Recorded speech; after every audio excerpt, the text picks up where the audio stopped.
most important parts of business were really now going to calculations. So it's not only mathematics, but it's things that could be calculated. So he said to me, would you like to be on the Trilateral Commission? Now, I was 30 years old, 32 years old. I said, great. And he said, well, you have to fill out this application so they have your buy. He also makes statements like, we want more money, but we don't want more debt, which just shows a misunderstanding of what money at its core really is. So most people don't, they want to make it, they want to save it, but discussion the last time. Up until the mid-'80s, or sort of early mid-'70s, the most important thing was your name. If you were Rockefeller, you already were considered to be brilliant. Welcome to the sacrificed.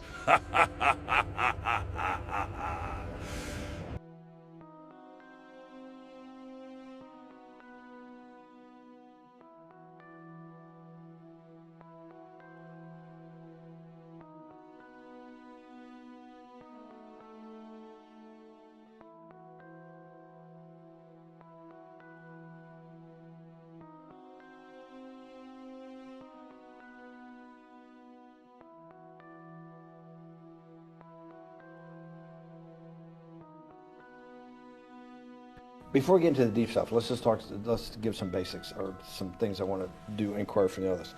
Walk me through the Santa Fe Institute. What was it about the time of the math? And this was in the late 90s. So they're not going to hear me on this part, right?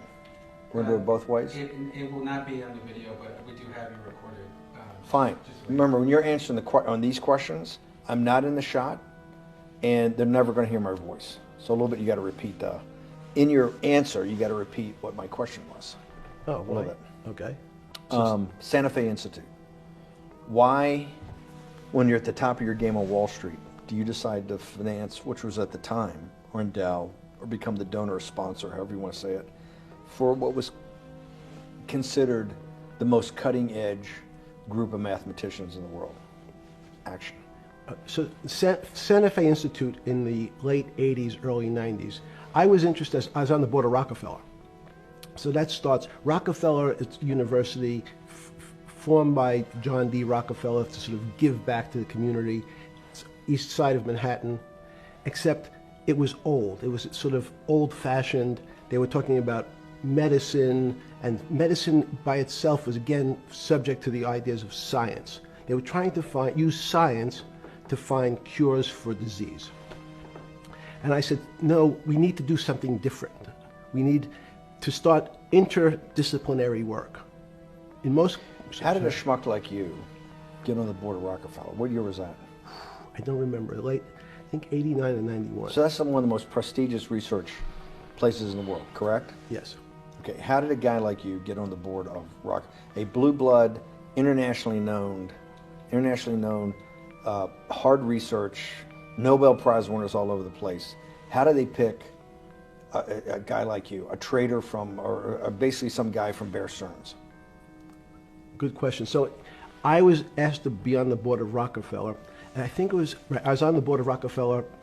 There was a money manager who said, Rockefeller needs someone with financial expertise because the university is growing and there's lots of new things. You have to, again, we go back to the original discussion the last time. Up until the mid-'80s, or sort of early mid-'70s, the most important thing was your name. If you were Rockefeller, you already were considered to be brilliant. If you were head of General Motors, it was your reputation. It was who you knew, who your family was, what was your character. And then in the mid-'70s, basically, if you remember, you probably had a calculator.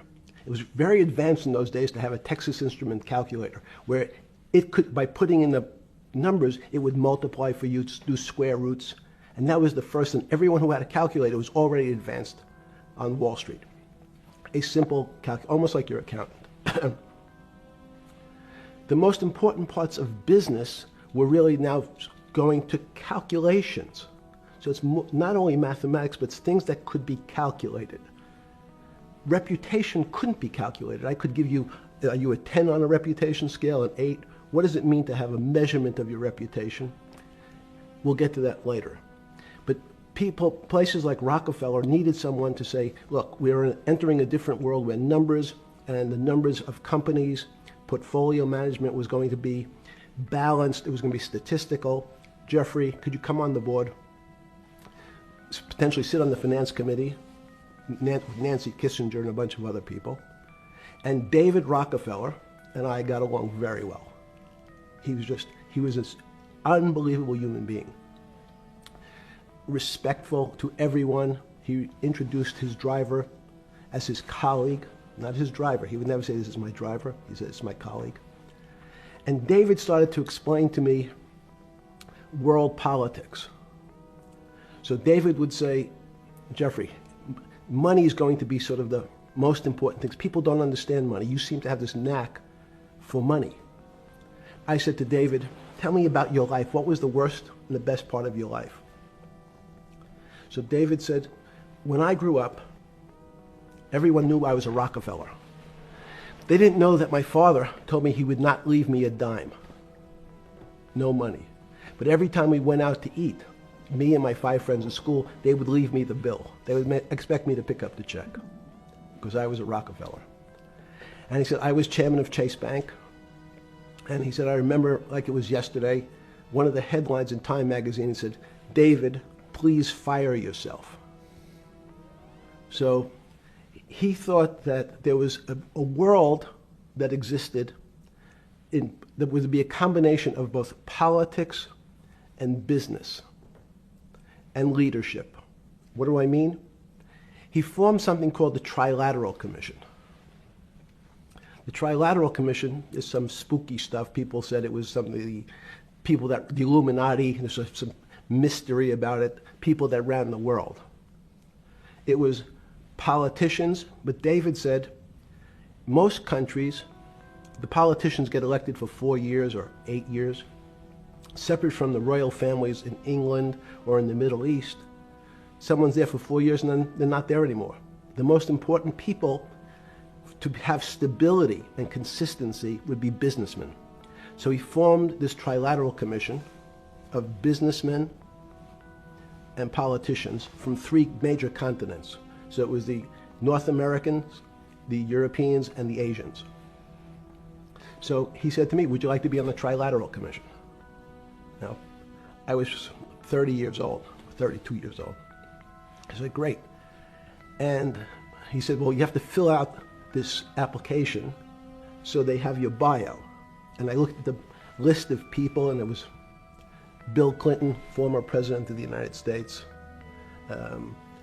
Paul Volcker, every great leader in America, the Asians, the Japanese, and with a very long description of their history. And they asked me to fill in what I would like to have written. And I wrote Jeffrey Epstein, comma, just a good kid, which I thought was funny, nobody else did. So answer to your question, at that time I recognized around the world that monies and currencies were not really well understood. But again, it was only numbers. So numbers, and I'll get to the fact that it was bad thinking. Numbers are very good. Are most people that you meet, even on Trilateral Commission, when you meet most people, do you find most leaders financially illiterate, economically illiterate? Most political leaders don't come out of a background of finance. Most political leaders come out of a background of being popular. So in some of the countries, in some of the African countries, for example, they might have been a military person. They were a general. In some of the African countries, they might have been a disc jockey. Or in our country, they would have been an actor.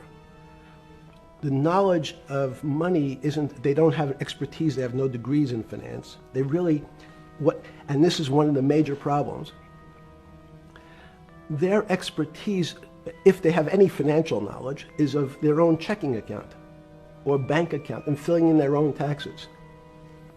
So many world leaders who don't really have a financial underpinning make fundamental errors when it comes to money on a country or institutional level. Let me give you an example. If you, Mr. Bannon, If I said your assets increased last year, you'd say, that sounds pretty good. And I'd say, what does that mean to you?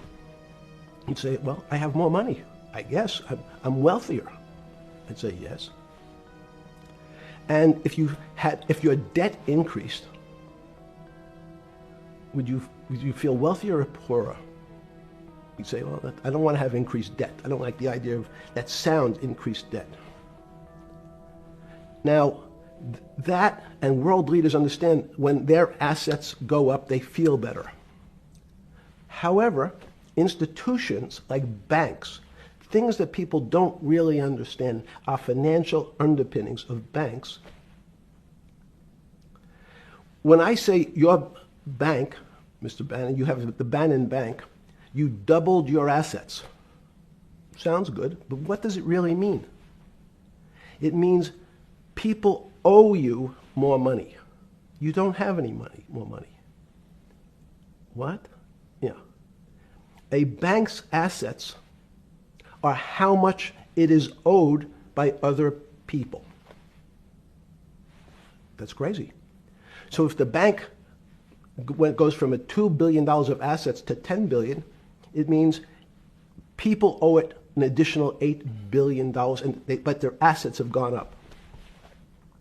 So the terminology of assets and liabilities is different for banks. It's not natural. And what most people, and you ask questions about world leaders, there's many people, I think your old boss Mercer understood, there's a fundamental part of money which is called fractionalized banking. And fractionalized banking is something that finance people understand, and the people on the street, and when I say people on the street, that's where I was when I started on Wall Street, would find it impossible to believe. Impossible. Why? Bannon Bank, I give you $1, just one single dollar. In our system of banking, I would say, okay, Steve, I gave you $1. How much could you lend out to your friends? And your natural reaction would be probably something less than $1 because I want to keep something in my pocket. The way our system works is if you as a bank are holding my dollar, you can lend out an additional $8 or $9. No, it's impossible. I only have $1, Jeffrey. We have something called fractionalized reserves, which is if you have 1, you can lend out 9. That's the way our system works. And so not only do world leaders not understand banking, but the man on the street, my father who worked in the park department, it would be beyond his imagination that people could lend out more money than they actually had in their pocket. Next question. Well, how did this, in understanding that, when you get on something like the Trilateral Commission, you're on the board at Rockefeller, which is the most advanced research. You get brought into the Trilateral, which is the elite of the elite. How, since you're only at that time 30-something years old. 8 years from teaching at Dalton, right? You're at Dalton. No, 10 years. 10 years teaching at Dalton. Yes. Walk us through. I mean, put us in the room. Walk me through exactly what it felt like. What it felt like being on the board at Rockefeller. You got these Nobel laureates, and you're sitting there making decisions, and you start to meet these people at Rockefeller. Now you start to meet these people at the Trilateral Commission. What did it feel like? It's a great question. So what did it feel That's like? what I'm in the business of asking. Yeah. What did it feel like meeting some of these people like Kissinger or Rockefeller? And those are two extraordinary people. But in general, I think the question, the people on Wall Street, I tell the story, the first day, one of the first days when I was in Wall Street, someone said to me, would you like to buy ATV? And I was looking in the brochure and I couldn't figure out what stock had a symbol of ATV. And when I finally said, well, I can't find it. And they said, what's the matter with you? Do you want to buy ATV? Which is, he was selling hot televisions, stolen televisions from the floor of the American Stock Exchange, referred to in common parlance as the televisions fell off the truck. So I knew what that phrase meant from Coney Island. But what I found was most people, what be it in business, in normal life, or in the world leaders, don't really understand money. It is something they think about. They have a sense of what it is. They certainly want more of it. But they also make statements like, we want more money, but we don't want more debt, which just shows a misunderstanding of what money at its core really is. So they don't, most people don't, they want to make it, they want to save it, but to understand it intimately is not a normal characteristic. At the first trilateral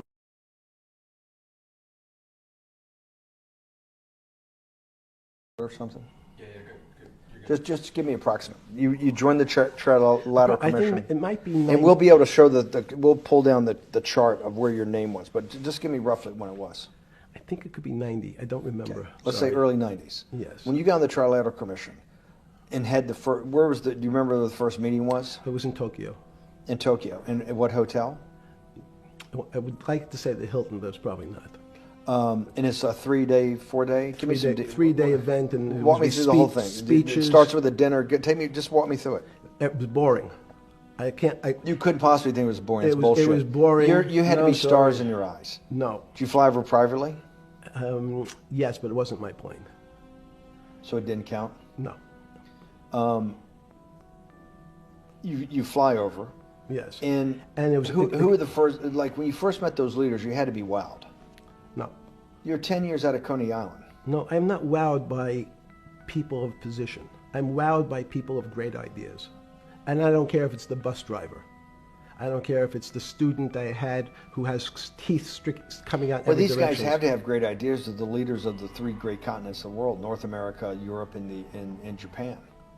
No, many of these world leaders become world leaders because they're popular and they were able to get votes, or they were able to convince people to vote for them.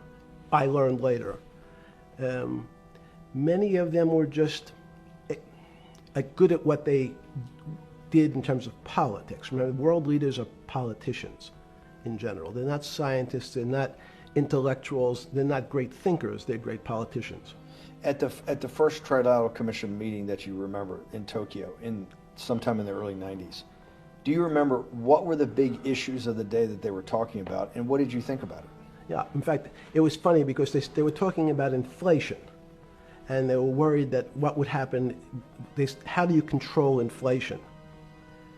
And as a mathematician, I didn't understand the concept. I don't understand the concept today. How's that possible? Well, when you talk about most things to do with money, money is meant to be local. It's US dollars. Then I understand what it means. If inflation, it means my dollar today inflates, and it doesn't buy as much as it did a couple of years ago. The prices go up. It seems that everything is great, but in fact my dollar is shrinking in value. And you're the financial genius here. I'm just a lowly M&A guy. Sure. If you let me finish the thought. Go ahead.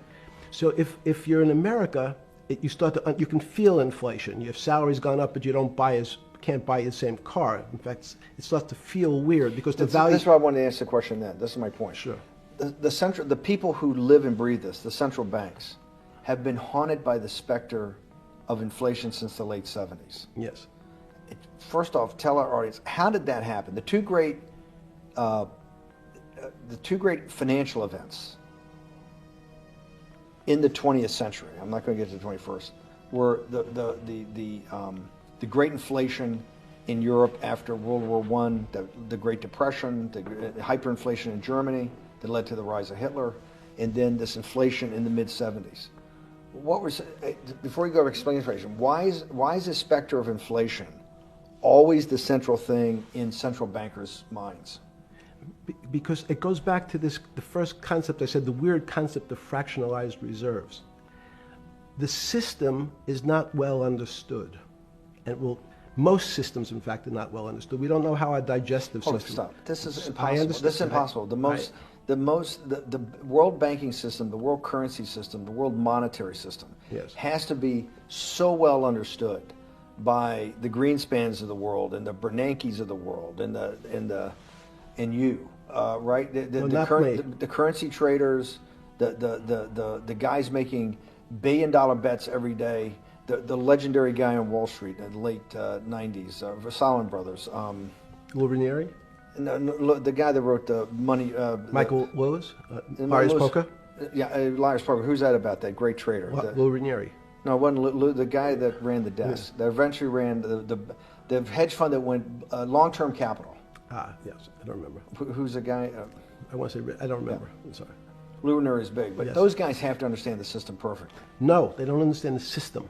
They understand the local part of the system.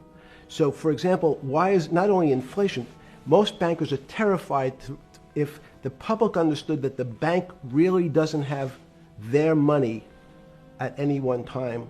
It's one of the things during the Depression, there were runs on the bank. The reason the banks don't keep much money in the actual bank is they assume that not everyone's going to want their money on the same day. So it's not really the fear of inflation. The fear is a run on the bank. Everybody wants to take out something that doesn't really exist. Inflation is tied to interest rates. It's a more complicated example. But when your money doesn't buy the same amount of product this year than it did last year, if it buys less and less, like it happened, you used the term hyperinflation. There's certain countries that are not managed well, like in Africa at the current, a $100 billion bill, $100 billion bill in Zimbabwe is worth 1 American cent. That's the perfect example of hyperinflation. It goes up, it doubles every day. So people are afraid that their value in the system starts to break down. But so if I said to you, does your doctor understand your body system? You'd say, well, I hope so, because I want him to keep me healthy. But you could have a kidney infection, you could have a heart attack, you could have a broken knee. There's lots of pieces of this system. And in fact, when you ask the question, very few doctors understand your entire body. There's a specialist for your knee, there's a specialist for your polynoidal cyst, there's a specialist for your head, and now we have specialists in different areas. So and I'm going to get to your first question about Santa Fe Institute. The world economy and your body are both comprised of little systems interacting with each other and making one big system. This is what's stunning for all the little guys out there, the populist movement, the little guys that haven't had a pay raise in 30 years. They think that these elites, have everything. The guys in the room making the decisions, the party at Davos guys. You're sitting there, you don't think many people today really understand the complexity and really all the moving pieces and how they interconnect to the world's financial system. No, not only don't they understand the complexity, and that goes back to Santa Fe Institute was an attempt of trying to see if there was a way to mathematize, formularize, or algorithmically understand what the term complexity means. That goes back to the original question. Complex systems are complex by definition. But there's not necessarily, it's not one level of complexity.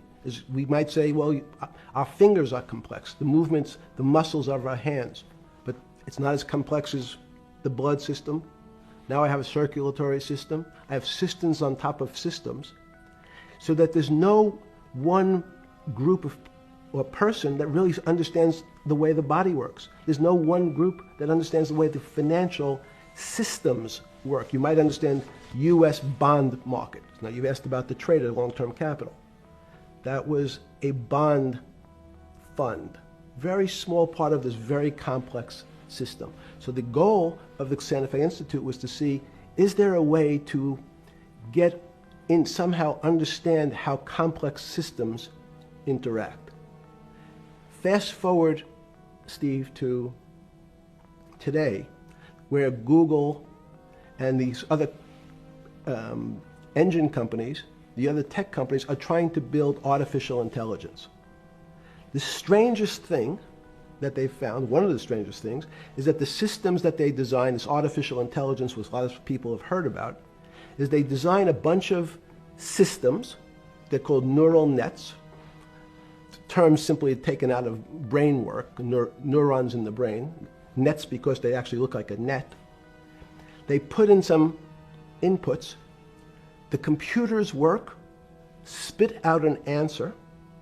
Sounds normal to you. It's because you're thinking about that calculator you had in 1976 on your desk. When you ask the person who designed the system, how did it come to that answer? How did your neural net, can you show me the calculations? They say, no, we don't know. We don't know how the thing we designed actually came up with that answer. That's pretty strange. They take the same neural net now and they put it in front of a video game. No learning, nothing. They said to the computer, they say, sit in front of your video game and learn how to play. It seems the computer learns better than any human in history, faster than any human in history, beats any human in history, but when you ask the designer how did it do it, no one knows. It just did it.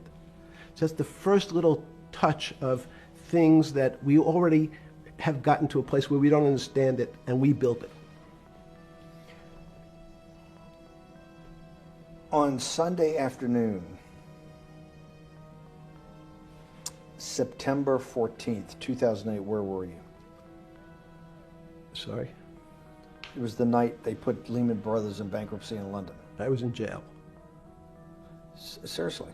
Yes. So the financial crisis of 2008 happened when you were in jail? Yes. Oh, this is going to be so amazing. This is going to be so amazing. I take it you didn't have your Wall Street Journal dropped off to you in the morning, your Financial Times? No. How did you hear about how did you hear about, because I want I forgot about this, but yes. I'm trying to get, this is going to be amazing. This is, let's go back and do that again. Sunday afternoon, because I want to find out about people, the geniuses understanding the complexity of the financial system. Because I think the best example we have is the financial crisis, the crash of 2008. Sunday afternoon, September 14th, I think it was, 2008, is when they were working feverishly in Midtown Manhattan at the Lehman Brothers offices and at various law firms around town, and with the Secretary of Treasury and the Federal Reserve, what they're going to do with Lehman. They decided they weren't going to save it. And so they prepared to put it into bankruptcy at the open of the market in London the next day. How did you hear about what was going to happen to Lehman Brothers, and what did you immediately think when you heard they was going to be put into bankruptcy? I'm glad you asked that question. I was in solitary confinement September 14th. And again, some of the public stories about the wonderful time I had in jail and my work release, which didn't come till months after.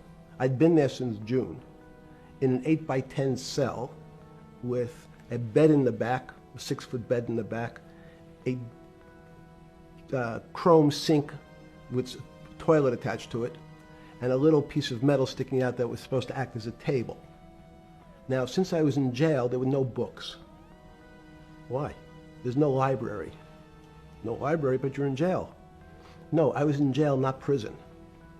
So in jail, I was in a place what's called the Special Housing Unit, which is for the roughest, toughest, meanest people. They had put me there, they said, for my own protection. So I was in a 8x10 cell with a little slit in the door where they would serve my food on a tray about 9 inches by 4 inches. And then as soon as I finished eating, they would take the tray and close it down. And one of the guards said, do you understand there's Wall Street's crashing. I'm worried about my pension fund. What should I do? And I said, sorry, Wall Street's crashing? What's happened? And he said, there's some crisis and some companies are going bankrupt. I said, are you sure? And he said, yeah, it's all over the papers. We're all terrified. We're going to lose our life savings because we have either a 401k or our pension funds. We don't know anything about money. Mr. Epstein, can you tell us, like, what's going on? Am I going to be able to afford my children's education? Am I going to be bankrupt like this company called Lehman Brothers? And there's another company in the front page today called Bear Stearns. Oh no, I said. Why? Because that's the company I was a partner in. And in fact, that was a company I had a very large investment in. So, as a great story, I didn't have my Wall Street Journal, but in the early mornings, you're allowed to make 2 phone calls, collect. And when you pick up the phone, you can dial a number, and when the person picks up, they say, "You're getting a call from the Palm Beach County Jail. Will you accept reverse charges?" And the person either says yes, and the call goes through, or the person says no. The person I had called was Jimmy Kane, the president of Bear Stearns. And I said, "Tell me what's going on." And so that my knowledge of the financial crisis happened with Jimmy, who was at the center of the storm, telling me about what Lehman had gone under, and they were trying to figure out a way, should they bail out Bear Stearns? Did it strike you at the time of the mess you had made of your life to be in a situation that you're one of the greatest financial minds in the world, looked at by world leaders and asked your thinking by the most prominent and important people in the world, and here you are in solitary confinement. You got to make a collect call to somebody. Did it strike you at the time how all the threads of your life had come together and put you in a position, or you had put yourself in that position? No. So it never struck you when you had to make one of your 50% of your collect calls that day, you call the president or the head of the CEO of Bear Stearns.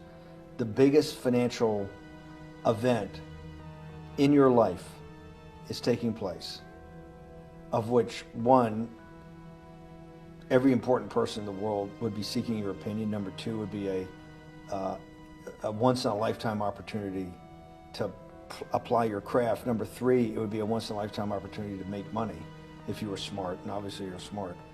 You're telling me here, truthfully, that it never hit you at all of how you had ended up in a place where you had to make a collect phone call from a jail cell that was 6 by 9 with a steel bed and your food being passed into a slot. The question you want to ask is, who was the other call to? Okay. Who was the other call to? The other call was to my friend at J.P. Morgan, who was then, I didn't know it at the time, trying to buy Bear Stearns.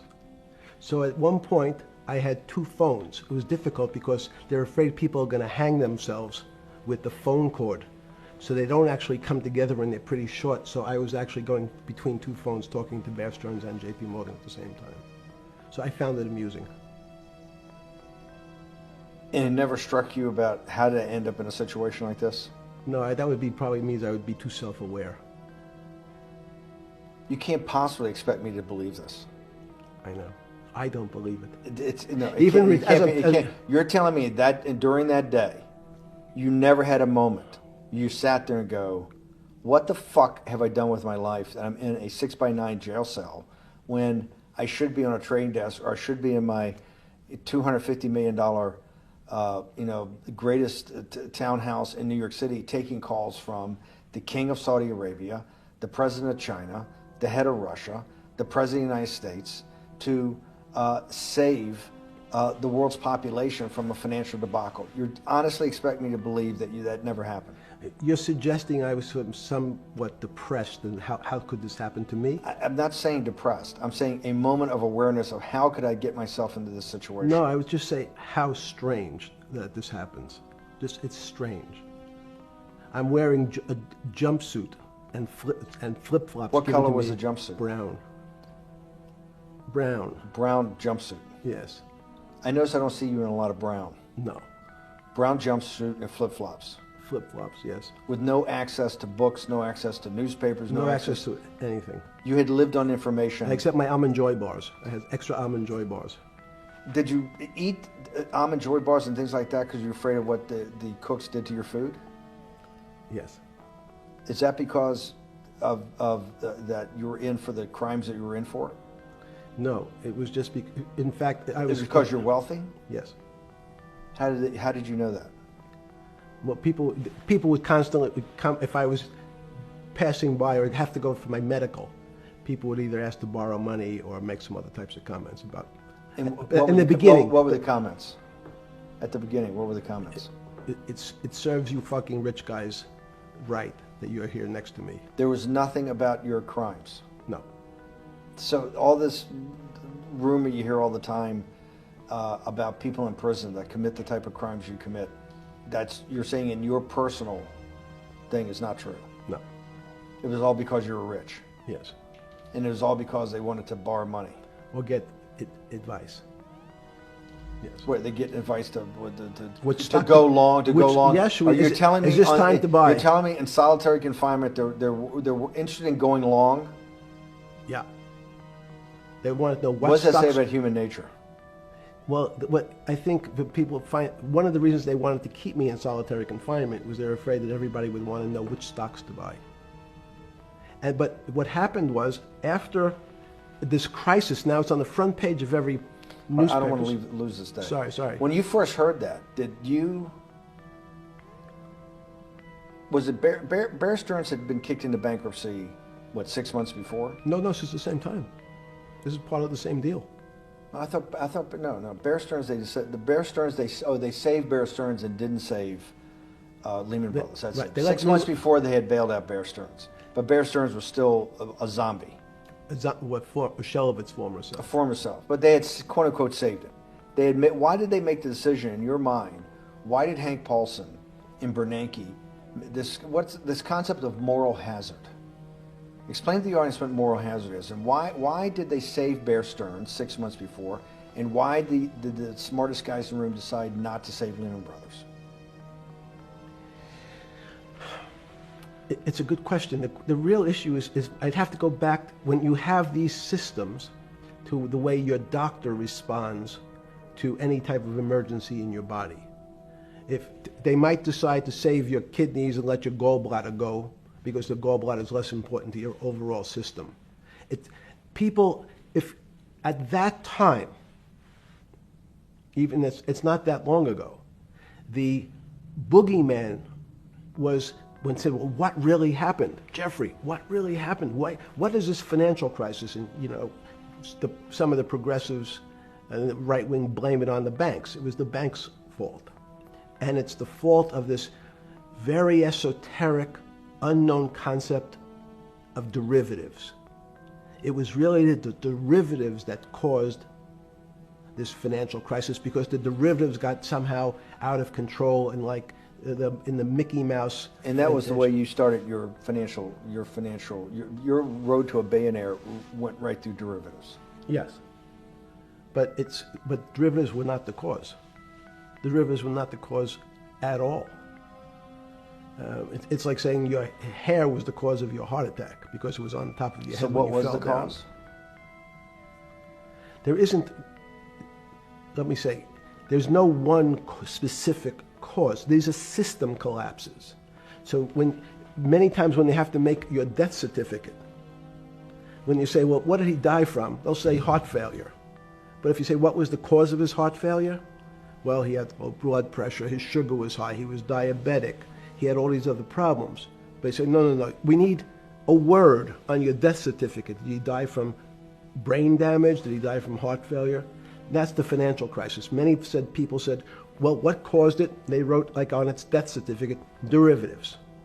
But derivatives are not a fundamental cause of anything. Was it Sunday or Monday? I take it was Monday morning when you made your two collect calls and you're talking to Bear Stearns on one hand and Morgan Stanley on the other. J.P. Morgan. J.P. Morgan.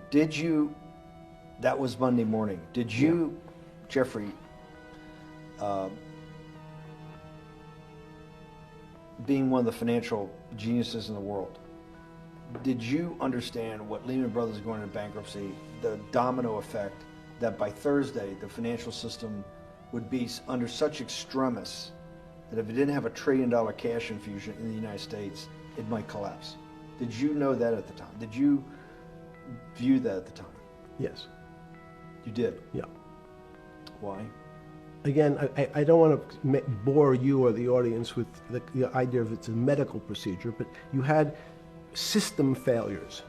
So you'd recognize that if I said to you, did you realize when your father was on the ground and he was clutching his chest and he couldn't breathe, it was a bad situation, he could die.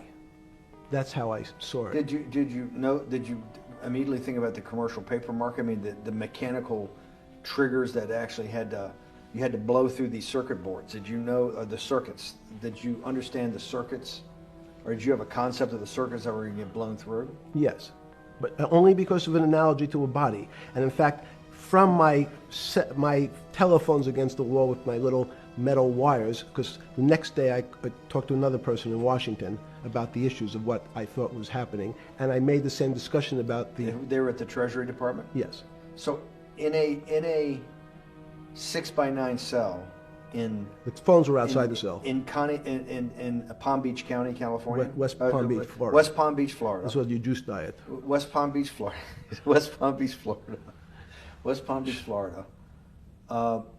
You're making a call to Washington, D.C. to talk to some deputy secretary of Treasury. Someone in Treasury. Right. Someone in Treasury. Right.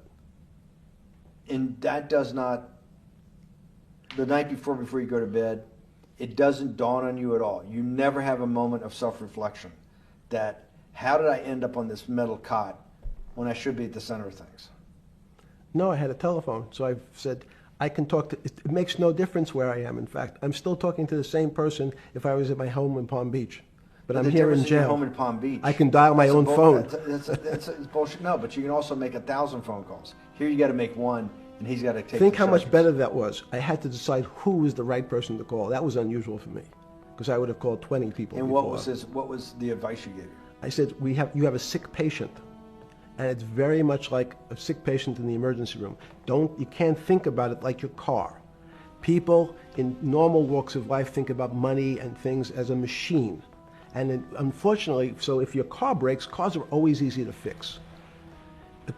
My jets, my cars, if it breaks, I know it can be fixed because it simply follows the same pattern. If this part breaks, you replace the part and the thing works again. People and the financial system are not machines. They can't be fixed the same way. You can't simply take out put some more juice into the commercial paper market, and that's like replacing the carburetor on the car.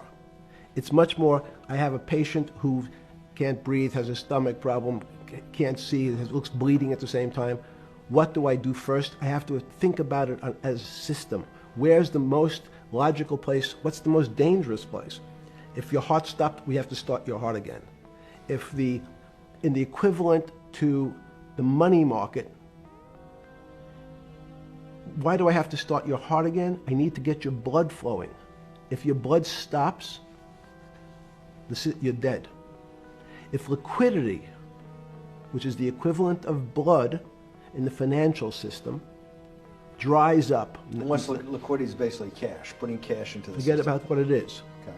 Liquidity is liquidity. It allows the system, it's the blood of the system. You need to pump blood hard into the body of the economy to keep it flowing. And if you're, especially when you're worried about someone dying, you're not going to be worried about the niceties of, well, you got the shirt dirty and there was some damage. Pump in that blood, keep that heart pumping. When you talked to the person in Treasury on Tuesday the 16th, did you get a feeling as you were sitting in your 6x9 jail cell in West Palm Beach, Florida, that they were on top of things? No, you can't. It's impossible to be on top of things. There's no such thing. It's, again, the doctor watching the patient die. You hopefully have some confidence that he's seen it before.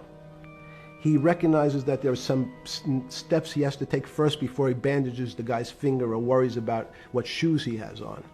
So you hope that the people in charge, your doctors who are working on the emergency patient, have enough experience and, frankly, judgment to try to keep the patient alive. Did you think that they had those things, patience and judgment? They had pretty good judgment, and you needed a lot of luck, just like in the dead patient. You need to, hopefully you put that blood in and it's not too late. And You make some mistakes, but you have to know you're going to have to give it a shock. In the run-up to the September crash of 2008, Yeah. I guess you weren't occupied with finance. That whole summer, how long had you been in jail? Went to jail June 30th. So the entire summer. Yes. Before you went into jail, you were still very active in the financial markets. Yes. When I say active, you trade currencies every day, you trade stocks every day. When people, I don't do any. someone like you, or you give advice to people to trade stocks or trade currencies. I don't trade every day. I think that's like Woody Allen said. You can't beat the bank. So I try to pick my spots. George Soros picked his spot when the pound collapsed. This would have been a great money-making opportunity that passed me by when I was in jail, but that's not how I think. In the run-up to that, in the spring of 2008, that's when Bear Stearns got in problems, I think, in the spring of 2008, and they decided to bail it out. Did the Bear Stearns guys talk to you for advice at that time, when the big crisis in Bear Stearns? No, but see, again, unbeknownst to most people, and it's easy to blame people for the financial crisis, like you'd blame someone for giving your father the drink before he had his heart attack. But what really happened, the real enemy of the finance system was Bill Clinton. And if you ask me what and who caused the financial crisis, I would tell you it was Bill Clinton. Because of what Bob Rubin and he did to deregulate the financial system? No. Because as of the last time we had our 60-minute interview, you talked to me about home ownership. And you asked me whether everyone should own a home. And I told you no, it's too risky. So the financial collapse of 2008 is because of hardworking African Americans, Hispanics, and whites who wanted to have a ownership stake in the society that all rests on their shoulders. They're the culprits. No, not at all. Okay, then I didn't say they were the culprits. I was pretty clear it was Bill Clinton. Okay. Why was it Bill Clinton? Because Bill Clinton wanted to get votes from those people. And he sold them the idea that instead of renting in a house, and historically the values of houses have gone up, and he said, you guys in these local communities who haven't been able to afford a house before, I'm going to show you a way. I'm going to give you a way because I'm sure I'll get your vote that you can own a house because I want your vote. So what we're going to do is I'm going to let you buy a house, Mr. Bannon, when you really, you're right on the border, maybe, or not even on the border. Your credit is not good. Okay, let's be honest. And it's not my fault, it's not Bill Clinton's fault, but if whatever happens, at the moment your credit score or whatever it is, your credit's not good. Now, normally, you come to me and want to borrow money, I'm a bank, and I say, I'm sorry, Mr. Bannon, I can't lend you money because your credit score is not up to where it needs to be. Hopefully, if you work harder and clean up some of your problems, it will be.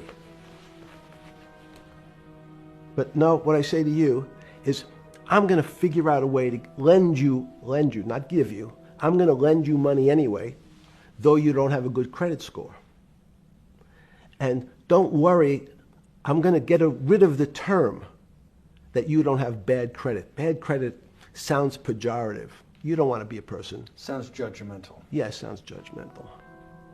So what we're going to do is we're going to call your credit situation subprime. Oh, nobody knows what that means. Subprime. That means prime is good credit. Subprime is not good credit, less than good credit. So we'll call it something that people really won't follow, and we'll tell you what. We're going to have people lend you money, though you are a subprime borrower, and I will figure out some government agencies to guarantee your loan, though I don't think you're a good risk.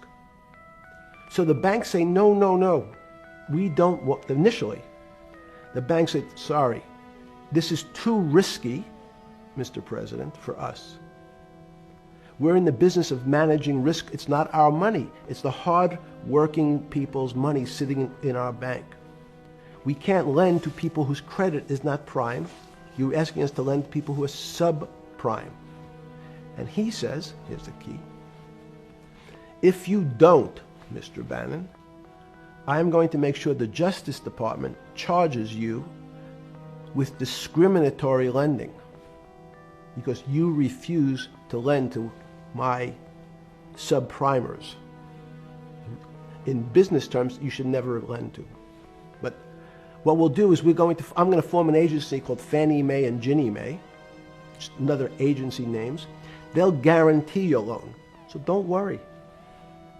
Don't worry. You don't have to pay it back anymore.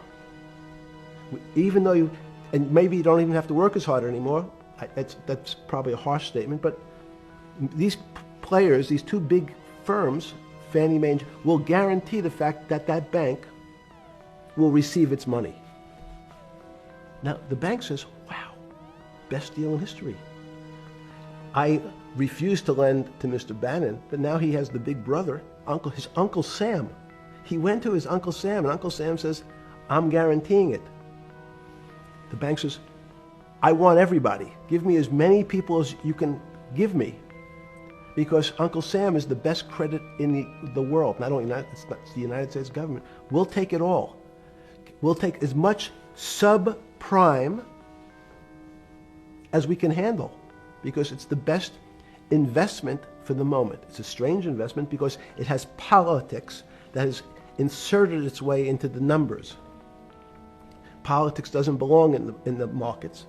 But now we're going to have, I want the votes. We'll make guarantees that you who can't get a house normally will be able to get a house from the bank. The bank says, this is the best deal in history. We will package 100, 300, 1,000 of you subprimers, and we'll sell it off to somebody else. And the whole system becomes mired in subprime mortgages. That's becomes the issue. What do you mean mired? There's just too much supply. It's a supply-demand problem. You get too much supply. No, it's a very good question.